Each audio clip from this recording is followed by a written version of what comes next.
Hello बच्चों, let's read the question. The question says cell in G naught phase.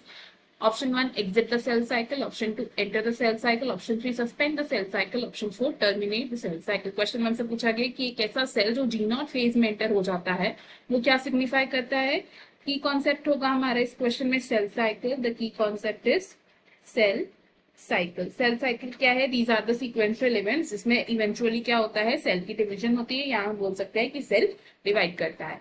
Cell cycle के दो main phases होते हैं. These are interface and the M phase.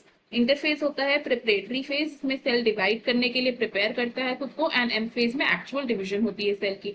Interface further different stages में divide होता है and these are gap one phase, जिसे हम G1 phase भी बोलते हैं. Second is the synthesis phase, जिसे हम S फेज बोलते हैं. And third is the gap two phase. M phase further divided होता है into karyokinesis and cytokinesis.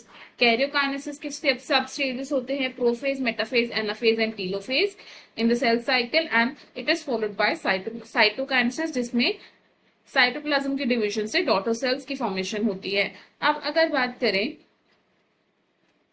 Ji not phase की, तो जी नॉट फेज क्या है? कुछ सेल्स जो डिवाइड नहीं करते. Some cells do not divide. जो सेल्स अब डिवाइड नहीं कर रहे हैं वो G1 phase of cell cycle को एग्जिट कर देते हैं. They exit G1 phase of cell cycle. And G1 phase को एग्जिट करके ये सेल्स एक इनएक्टिव स्टेज में एंटर हो जाते हैं. They enter an inactive stage. और इस इनएक्टिव स्टेज को हम क्या बोलते हैं?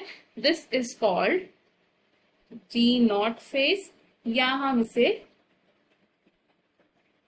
क्वासेंट स्टेज भी बोल सकते हैं.